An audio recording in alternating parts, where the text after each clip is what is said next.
On va Hachem, le Chok l'Israël ce matin, Berachot, la page 34a, Amar Rabbi Chia bar Abba, Amar Rabbi Yochanan, dit Rabbi Chia Abba au nom de Rabbi Yochanan, Kol hanivim kulam, lo nitnabeu, ela lemasi bito le tamid chacham, velo se prakma tamid chacham, v'namet amechamim mechasaf. Il dit ici, on avait 48 prophètes. 48 prophètes. Ce 48 prophètes ont écrit des livres de prophéties, et dans les prophéties, il y a toujours de bénédictions, il y a toujours de toutes sortes de bonnes choses qui vont arriver à Israël à un certain moment. Pour qui ont été dites ces prophéties? Nous dit Rabbi Yochanan, le Massi Bito le Tamid Chacham. C'est lui qui marie sa fille, à un Tamid Chacham. Ça veut dire que il va chercher un Chacham, un Tamid, quelqu'un qui étudie, et il veut marier sa fille à un Chacham. Alors il supporte ce Chacham, et là, il a la bénédiction de tous les Nevim. Et aussi, il dit ici, s'il n'a pas de fille, alors, Ose Prakmatia, le Tamid Chacham, il s'associe avec un Chacham. Par exemple, le Ben Ishraï, lui, il s'associe avec son frère. Son frère vendait des costumes, et lui, il ne vendait pas de costumes, il ne sortait pas à l'affaire, mais il était associé. Alors lui, il étudiait, il écrivait des livres, son frère sortait et partait. Exactement comme Issachar ou Zvouloun. Alors tu t'associes avec un Tamid Chacham, il prie pour toi toute la journée.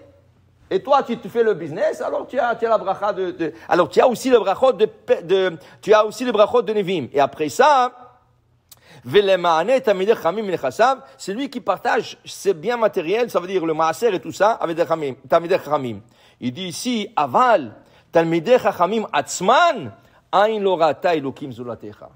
Qu'est-ce qui est réservé pour le Talmid Chacham? Celui qui étudie, qu'est-ce qui est réservé pour lui? Ça, personne n'a vu. Ça, personne n'a vu. Ça veut dire personne n'a vu. Même le grand tzadikim ne l'ont pas vu. Ça, c'est ain lo ra'ata Elokim zulatecha. Top. Alors la Gemara dit, qu'est-ce que ça peut être?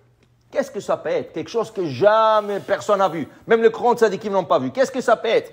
La Gemara nous dit, Ma ain lo ra'ata, Amar Rabbi Yoshua ben Levi, Ze yain amshumar ba'anavav misheshet yemei Bereshit. C'est le vin de Bereshit. On a dit toujours que l'arbre de la sagesse n'était pas la pomme. La pomme, c'est des autres religions qui pensent tout ça. Nous, c'était les raisins, ou les étrog, ou la figue, ou c'était comme un arbre de blé. Aujourd'hui, c'est des épis de blé, mais à l'époque, à Bereshit, c'était un arbre de blé. Il y a une opinion comme ça. Mais la plus courante opinion dit que c'était des raisins, des grappes de raisins. Et qu'est-ce qui est arrivé? Dieu leur a dit de ne pas toucher.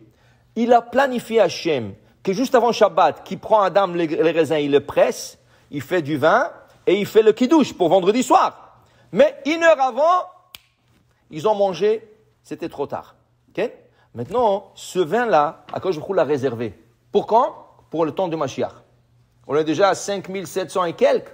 Okay? Imagine-toi, un vin de 5700 et quelques. Un vin de 6000 ans. Tu peux t'imaginer, il n'y a pas de prix.